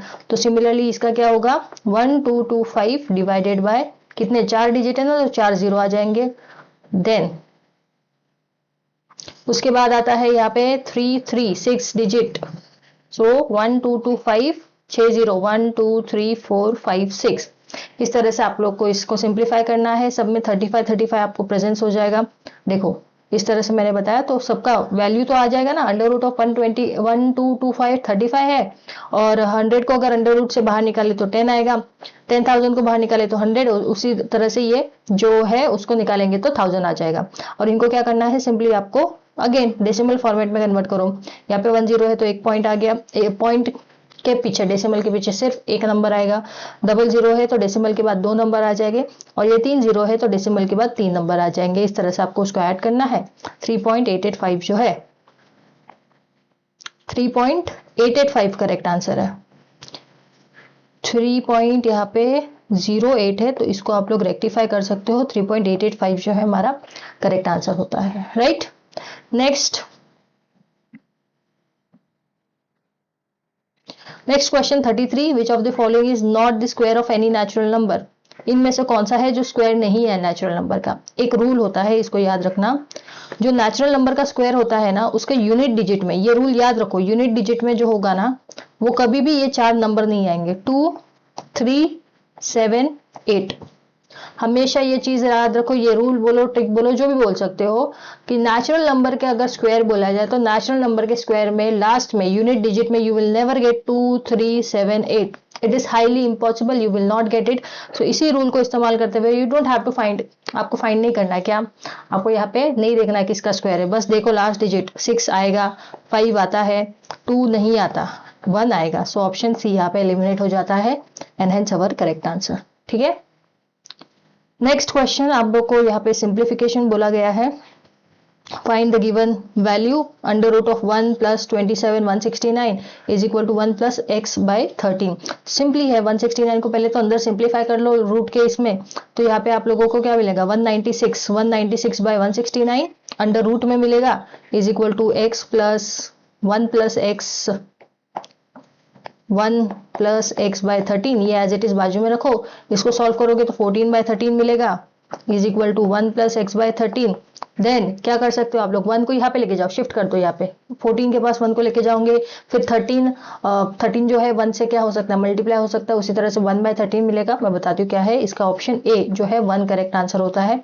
सिंप्लीफिकेशन एकदम ईजी है। मैंने क्या बोला था, यहाँ पे आप लोग जब इसको सॉल्व करते हो कैसे सॉल्व होता है, ये वाला दिस वन 169 यहाँ पे मल्टीप्लीकेशन में चला जाएगा, सो ये इस तरह से मल्टीप्लीकेशन होता है, यहाँ पे एडिशन होता है। सो 169 इंटू 1 विल बी 169, और 169 प्लस 27 विल बी 196। ठीक है, ये चीज यहाँ पे इन्होंने बताई है। So we get 196 by 169। इसको जब अंडर रूट से बाहर निकालते you will get 14 by 13। Now ये वाला कौन सा है हमारा लेफ्ट हैंड साइड, ये हो गया राइट हैंड साइड। अब यहाँ से लेफ्ट हैंड साइड से जो ये +1 है इसको मैं यहाँ पे राइट हैंड साइड में शिफ्ट करोगी तो ये -1 हो जाएगा। तो सिंपली यहाँ से भी क्या होगा 13 इंटू 1 करोगे तो 13 होगा, तो 14 माइनस 13 डिवाइड बाय 13 रह जाएगा, तो ये हो जाएगा 1 बाय 13। तो सिंपली यहाँ पे आप लोगों को x की वैल्यू मिलेगी, x by 13 is equal to 1 by 13। 13 cancel, x की वैल्यू आ गई 1। नेक्स्ट जो है आप लोगों को यहाँ पे एक्चुअली ये क्वेश्चन में थोड़ा इशू है, क्योंकि मे बी ये वाला क्वेश्चन इनकम्प्लीट है, तो इसको हम स्किप करेंगे, इस पे ध्यान मत दो बिकॉज मे बी ये क्वेश्चन इनकम्प्लीट है। नेक्स्ट आपको गिवन वैल्यू फाइंड करना है, इस पर्टिकुलर अगेन सिंप्लीफिकेशन है, ज्यादा कुछ नहीं है। इसका करेक्ट आंसर आप लोगों को 4 मिलेगा। किस तरह से सॉल्व करना है, यहाँ पे हमारा जो है सेम वे से अप्लाई होता है। यहाँ पे क्रॉस मल्टीप्लिकेशन ये ऊपर जाएगा, फिर इसका स्क्वायर हो जाएगा, देन ये अंडर रूट यहीं पे रहेगा, ये 1 गॉट कैंसिल, बचे हुए में इसको थोड़ा सा मैं डिटेल में बताती हूँ, आप लोगों को मे भी समझ नहीं आएगा। So let me take this in detail. Okay, so I have written the simplified version for you people. अभी देखो यहाँ पे क्या था कि ये एक टर्म समझो और ये एक टर्म समझो, और ये दोनों एडिशन में दिए हैं, इसको ध्यान में रखना, इसको मल्टीप्लिकेशन मत समझ लेना। तो ये ऊपर नीचे करते समय थोड़ा ध्यान में रखो। यहाँ पे मल्टीप्लिकेशन पहले हम मल्टीप्लिकेशन फॉर्मेट में, कॉन्जुगेट फॉर्मेट में इनको कन्वर्ट करेंगे। ठीक है, तो ये एक टर्म है और ये दूसरा टर्म है, तो मैंने इसको सिर्फ क्या किया है, सेपरेट कर दिया है। अब ये वाला जो टर्म है ना, इसमें मैं क्या करूंगी, जो न्यूमरेटर दिया है उसको ये जो डिनोमिनेटर है उसको न्यूमरेटर और डिनोमिनेटर इससे ही मल्टीप्लाई करूंगी, तो ये मुझे मिल गया, राइट। तो सिमिलरली मैं ये करती हूँ तो मुझे पता चलता है कि ये वाला और उसका जो कॉन्जुगेट से मैंने किया है वो सेम है, तो ए और बी को जब मैं मल्टीप्लाई करती हूँ तो इंटू ए और बी को जब मैं मल्टीप्लाई करती हूँ तो ये आपस में कट हो जाते हैं, इसकी वजह से इंटू बी जो है 1 आता है। इसमें ए और बी रेसिप्रोकल पेयर है, ठीक है। तो जब मैं देखूं, अगर इसी फॉर्मेट को मैं इस फॉर्मेट को मैं अगर मद्देनजर रखूं तो मुझे पता है कि अंडर रूट ऑफ 3 जो होगा 1.7 के अप्रोक्सीमेट होगा। तो उसी तरीके से जो ए दिया गया है उसकी जब मैं वैल्यू निकालूंगी 1.7 प्लस 1 एंड 1.7 माइनस 1, तो मुझे मिलेगा अप्रोक्सीमेट 3.8। और उसी तरीके से बी वाले का वैल्यू निकालूंगी, दैट इज 0.7 ऊपर आ जाएगा इसमें और 2.7 नीचे आ जाएगा, क्योंकि यहाँ पे अंडर रूट ऑफ 3 माइनस 1 ऊपर है, तो इसका 0.6 आ जाएगा। तो दोनों को जब प्लस करोगे तो आ जाएगा आंसर 4। एक्चुअली ये तो एक्स्ट्रा है, ये आप लोग नहीं भी करोगे तो चलेगा, बस इतना याद रखने का, अंडर रूट निकालो, अंडर रूट का जो वैल्यू है वो लिखो और आंसर आ जाता है, सिंपल। ये वाला सिर्फ एक्स्ट्रा है, नहीं दिया ध्यान तो भी चलेगा। नेक्स्ट क्या है, ए एंड बी ब्रदर है, सी और डी सिस्टर है, A son is D brother, how is B related to C. इसको चेक कर लेते हैं एक बार। देखो ए और बी जो है क्या है, थोड़ा सा डार्कर कलर ले लेती हूँ। ए और बी जो है वो ब्रदर्स है, ठीक है। एंड सी और डी जो है वो सिस्टर्स है, सी और डी जो है वो सिस्टर्स है। ए का जो सन है वो डी का ब्रदर है, तो ए का जो सन है, सपोज एक्स सन है, वो डी का ब्रदर है, तो यहाँ पे सी डी की जोड़ी जुड़ जाएगी, यानी कि ए के 3 बच्चे हैं। एंड बी का सी से क्या रिलेशन होता है, बी का सी से क्या रिलेशन है, सी के लिए बी जो होगा वो चाचा हो सकता है, बड़े पापा हो सकते हैं, डिपेंडिंग ऑन दिस। लेकिन बी के लिए सी कौन हो गए, बी के लिए C will be the uncle, sorry C के लिए B will be the uncle, B के लिए सी विल बी दी अपना क्या कहते हैं, नेफ्यू, नहीं यहाँ पे नीस आएगा। नेफ्यू हम लोग बॉय के लिए इस्तेमाल करते हैं, नीस हम लोग जो है गर्ल के लिए इस्तेमाल करते हैं। और सी जो है वो गर्ल है, फीमेल है, इस वजह से यहाँ पे आपको पूछा गया how is B related to C, तो बी के लिए सी जो है वो क्या है, बी के लिए सी जो है वो है नीस, एंड सी के लिए बी जो है वो है अंकल। सो ऑप्शन सी यहाँ पे सही आएगा। यहाँ पे actually how C is related to B लिखना चाहिए था। नेक्स्ट क्वेश्चन, यहाँ पे आप लोगों को बताया है कि इसको असेंडिंग ऑर्डर में अरेंज करो। असेंडिंग ऑर्डर में कैसे कम्युनिकेशन होता है, तो कम्युनिकेशन पहले लिखा जाएगा तो उसको एनकोडिंग बोला जाता है, फिर भेजा जाएगा तो सेंडिंग आएगा, फिर रिसीव किया जाएगा, फिर उसको डिकोड किया जाएगा। तो 2 1 3 4 2 1 3 4 ऑप्शन डी यहाँ पे सही आंसर आ जाता है हमारा, ठीक है। नेक्स्ट क्वेश्चन आपको बोला है women is standing on a road facing south direction, facing south direction को फेस करा हुआ है, उस पर्टिकुलर वुमेन ने साउथ डायरेक्शन को फेस किया हुआ है। अब यहाँ से यहाँ पे आपको पूछा है कि वो पहले जो है 72 डिग्री क्लॉकवाइज घूमेगी, फिर 162 डिग्री एंटी क्लॉकवाइज घूमेगी, तो वो कौन से डायरेक्शन में लाई करती है। इसका सिंपल होता है, जब ऐसा क्लॉकवाइज एंटी क्लॉकवाइज आता है ना, तो इसका एकदम सिंपल फॉर्मूला या सिंपल क्या कहते हैं चीज होती है जो आप कर सकते हो। जो भी क्लॉकवाइज होगा उसको प्लस करना है और जो भी एंटी क्लॉकवाइज होता है उसको माइनस करना है। तो जब आप लोग यहाँ पे प्लस माइनस करोगे तो आपको माइनस में आंसर मिलेगा -90। इसका मतलब जो नेट रिजल्ट है वो माइनस में है, यानी कि नेट एट दी एंड, ये सब करने के बाद एट दी एंड वो एंटी क्लॉकवाइज घूमने वाली अपने पोजीशन से वो भी 90 डिग्री। तो सिंपली अगर मैं इस तरह से डायरेक्शंस बताऊं, नॉर्थ साउथ ईस्ट और वेस्ट, तो यहाँ पे वो खड़ी थी साउथ डायरेक्शन में देखते हुए जब वो खड़ी थी यहाँ पे, तो पहले वो एंटी क्लॉकवाइज घूमी, उसका कोई लेना देना नहीं। नेट कितना आ रहा है 90 डिग्री, तो यहाँ से 90 डिग्री वो भी एंटी क्लॉकवाइज मतलब उल्टा घूमना है, और 90 डिग्री घूमना है मतलब इतना घूमना है। तो अभी कौन से डायरेक्शन में आ गई, ईस्ट डायरेक्शन, ठीक है। ऑप्शन बी यहाँ पे सही आंसर होता है। ये बहुत अच्छी ट्रिक थी, आई होप आप लोगों को समझ आई। अमित जो है सन है राहुल का, राहुल सिस्टर जो है सारिका उसका सन है सोनू। अमित जो है राहुल का सन है, राहुल की जो बहन है सारिका उसका सन है सोनू, और उसकी एक डॉटर भी है रीटा नाम की। राजा जो है मैटरनल अंकल है सोनू का, राजा जो है मामा है सोनू का। And how Rita is related to Raja, तो सोनू और रीटा भाई बहन है, तो अगर सोनू के लिए राजा मामा है तो रीटा के लिए भी तो राजा क्या हुआ, मामा ही हुआ ना। और यहाँ पे मामा का पूछा नहीं गया था, आपको यहाँ पे पूछा है कि राजा से रिलेशन क्या है, तो राजा के लिए जो रीटा है वो नीस है और जो सोनू है वो नेफ्यू है। सो ऑप्शन सी हमारे यहाँ पे सही आता है। अब यहाँ पे आप लोगों को एंगल फाइंड आउट करने बोला है। 7:30 बजे है, मतलब 7:30 बजे है, तो क्या एंगल बनेगा? 15, 45, 60, 75। यहाँ पे हमारा वो 60 आवर्स माइनस 11/3 वाला जो है, 11/2 वाला जो है, ये वाला फॉर्मूला इस्तेमाल होगा। थीटा इज इक्वल टू, यहाँ पे आवर रख देना है और मिनट की जगह मिनट आ जाएगा। सिंपली इसको सॉल्व करोगे 45 डिग्री का एंगल मिल जाएगा। ठीक है, किस तरह से? 7:30, तो 7 इधर आ जाएगा और 30 यहाँ पे आ जाएगा। इसको बस आपको फर्दर क्या करना है? 60 into 7, 11 into 30 divide by 2 is equal to theta, वो एंगल मिल जाएगा। नेक्स्ट क्वेश्चन है, which wildlife sanctuary has been renamed as Kerala's first butterfly sanctuary. अब देखो, सारे जीके के क्वेश्चन है, आप लोगों को बहुत सारी चीजें नहीं पता होगी, तो वो सारी चीजों को क्या करना है? आपको नोट डाउन करते चलना है। नोट डाउन करते चलो और एक शीट बना के रखो। Silent Valley, Periyar valley, Aralam valley, not valley, Periyar, Aralam and Wayanad. So wildlife sanctuary जिसको रीनेम किया गया as a first butterfly sanctuary, ये अरालम है। ठीक है, Aralam sanctuary is the correct answer. Protect की जाएगी रिच बटरफ्लाई की बायोडाइवर्सिटी हमारे वेस्टर्न घाट में। वेस्टर्न घाट में कितने स्टेट्स आते हैं, ये टास्क में आप हो सके, मैंने पहले ही ऑलरेडी 2 टास्क दे दिए हैं, अगर हो सके तो ये देख लेना कि वेस्टर्न घाट्स में कितने स्टेट आते हैं और कौन से आते हैं। गुजरात से लेके हम लोग केरला तक जाते हैं और उसमें कौन से स्टेट वेस्टर्न घाट कवर करती है, देख लेना। Next, where was India first national museum open. पहला नेशनल म्यूजियम ओपन किया गया कहाँ पे? दिल्ली में, हैदराबाद में, राजस्थान में, मुंबई में। तो हमारे मुंबई में इसको ओपन कर दिया गया है। फर्स्ट नेशनल म्यूजियम ये रहा, इसको ओपन किया गया है महाराष्ट्र में। ठीक है, एंड ये क्या है, इसमें क्या होगा? कुछ नहीं, इसमें ये है कि जो हिस्ट्री ऑफ इंडियन सिनेमा है पहले से, बिगिनिंग से, उसी को डिपिक्ट करता है। Which country has unveiled the official logo and website for BRICS presidency of 2026? Brazil, Russia, China, India. इस बार की 2026 की प्रेसिडेंसी हमारे इंडिया के हाथ में है, तो इंडिया ने ही क्या किया है? उस लोगो को रिवील किया है और वेबसाइट भी बनाई है। India has launched the logo and official website BRICS के लिए। अब एक और टास्क देती हूँ, ब्रिक्स में कौन से मेंबर है? कौन से मेंबर है, ये आप लोगों को मुझे बताना है। ये टास्क मैं आपको डेफिनेटली कहती हूँ, इंटरनेशनल रिलेशन से क्वेश्चन आएगा आपके क्वेश्चन पेपर में, और ब्रिक्स का क्वेश्चन आना तय है, क्योंकि इस बार ब्रिक्स अपने यहाँ से होने वाला है। तो ये टास्क तो जरूर करिएगा कि ब्रिक्स में कितने मेंबर है। पहले मेंबर अलग थे, बाद में बहुत ज्यादा मेंबर जुड़े हैं। वो जो अभी रिसेंटली ज्वाइन हुए ना, उस पर ही क्वेश्चन पूछेंगे वो लोग। लिख के देती हूँ, आई होप कि आप लोग इसको याद रखें कि रेलवे एग्जामिनेशन में आपको डेफिनेटली पूछा जाएगा कि ब्रिक्स में जो एडेड मेंबर है वो कौन से मेंबर है, डेफिनेटली पूछा जाएगा। तो आप लोग इसको लिख सकते हैं। Which country will host a 28th Conference of Speaker and Presiding Officer of Commonwealth CSPOC in January 2026?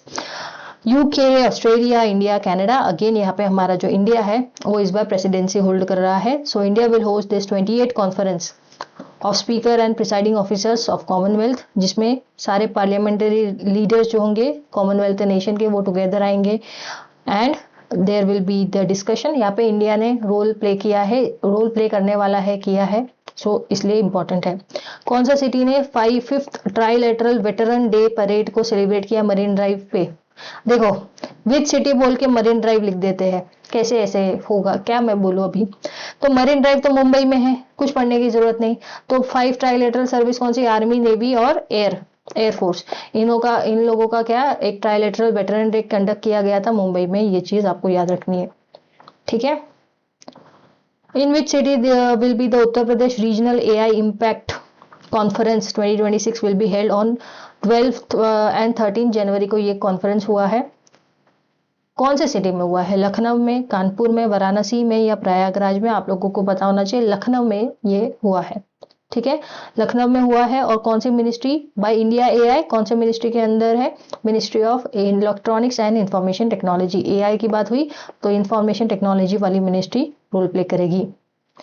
Next आपको बोला largest public sector undertaking in the country is railway, airway, roadway या iron and steel plant.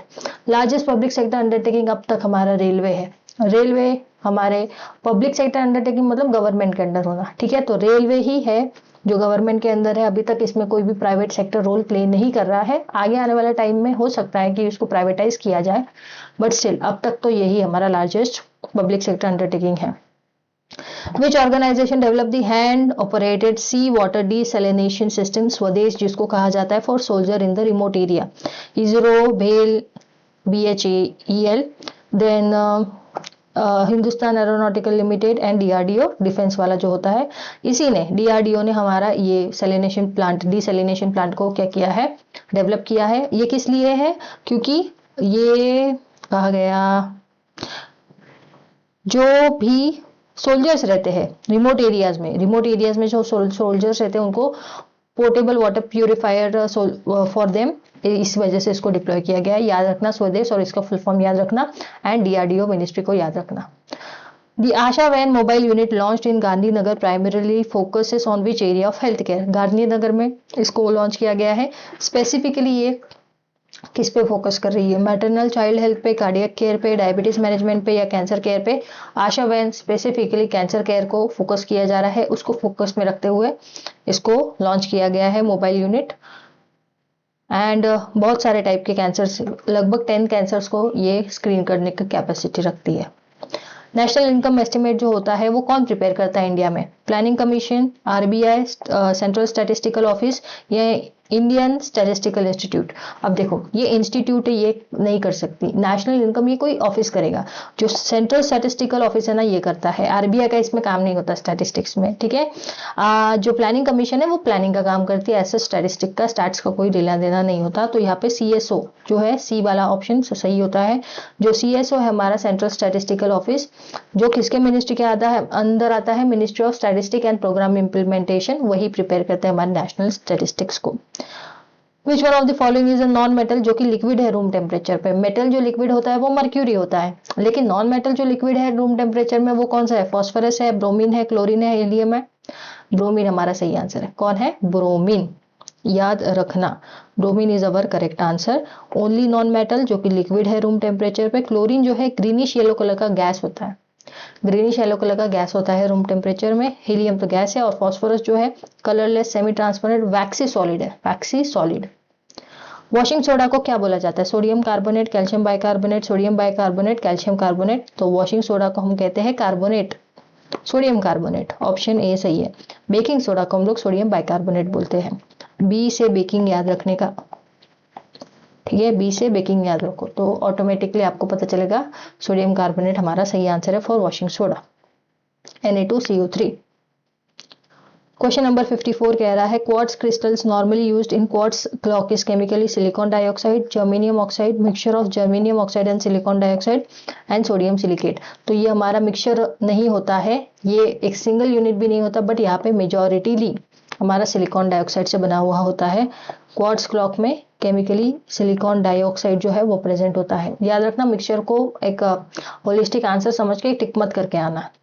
Which of the following gas is not a green house gas? कौन सी एक green house gas नहीं है जो कि pollution को नहीं बढ़ाती, ग्लोबल वार्मिंग को नहीं बढ़ाती? कौन सी गैस लग रही है? Methane, nitrous oxide, carbon dioxide, hydrogen? Hydrogen correct answer है। ये सारे के सारे ग्रीन हाउस गैस है, ठीक है, बाकी के सारे जो है ग्रीन हाउस गैस है, वेरस हाइड्रोजन जो है हमारा ग्रीन हाउस गैस नहीं है। मेरी स्क्रीन फिर अटक गई, एक मिनट रुको, स्क्रीन अटक गई। हाँ चालू हो गई। वाटर वेपर भी ग्रीन हाउस गैस है, इसमें पकड़े जा सकते हो तुम लोग, ठीक है, एग्जामिनर यहाँ पे पकड़ने की कोशिश करेगा। वाटर वेपर भी ग्रीन हाउस गैस है, बिकॉज वो अब्जॉर्ब करता, वो ह्यूमिडिटी को क्या कहते हैं, हीट को रिटेन करके रखता है, टेम्परेचर बढ़ा देता है। वाटर वेपर हो गया, carbon dioxide, methane, nitrous oxide, ozone, CFC, सारे के सारे ग्रीन हाउस गैस है। डिटर्जेंट जो कि यूज किया जाता है क्लोथ क्लीनिंग में एंड यूटेंसिल में, कौन सा? Bicarbonate, bismuth, sulphonates and nitrates? कौन सा होगा डिटर्जेंट? यहाँ पे सल्फोनेट्स हमारा करेक्ट आंसर होगा। सल्फोनेट्स सरफेक्टेंट्स होते हैं एंड हेंस क्लीनिंग पर्पस के लिए हम लोग इसको इस्तेमाल कर सकते हैं। Sodium salt of long chain benzoic benzene sulphonic acid and hydrogen sulphate is been used. कौन से साइंटिस्ट ने रेडियो एक्टिव एलिमेंट रेडियम को डिस्कवर किया था? Isaac Newton, Albert Einstein, Benjamin Franklin and Marie Curie? सबसे सिंपल मैरी क्यूरी जो है, इन्होंने ही जो रेडियो एक्टिव एलिमेंट है रेडियम, उसको क्या किया था, डिस्कवर किया था, radium and polonium, right. PH क्या रहता है विनेगर का? नेक्स्ट क्वेश्चन आप लोगों के पास आया है, पीएच क्या है विनेगर का? 3, 7, 8, 9, दिमाग लगाओ, सिंपल सा दिमाग। विनेगर जो है वो क्या होता है? एसिटिक एसिड होता है, राइट। तो एसिड के कैटेगरी में है, और पीएच में एसिड की कैटेगरी 7 से नीचे वाली होती है। ये सारे जो है बेसिक कैटेगरी है, तो आपको जब पता भी नहीं है तो भी आप टिक कर सकते हो option A, 3 is our correct answer. Galvanised iron sheet जो होती है वो किसके कोटिंग में इस्तेमाल किया जाता है? लीड के, क्रोमियम के, जिंक के या टिन के?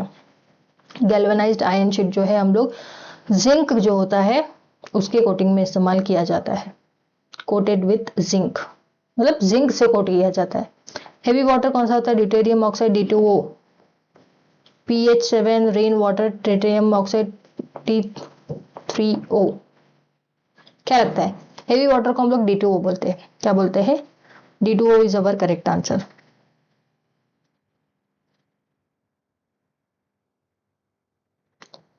ठीक है, सो यही तक का था आज का सेशन मॉडल पेपर का। आई होप आप लोगों ने टास्क का सुन लिया होगा और बहुत सारे लोग अभी टास्क करेंगे बिकॉज आपके बेनिफिट के लिए है। तो मॉडल पेपर हो चुका है खत्म। मिलते हैं अब कल Monday discussing some more topics one by one. Thank you so much.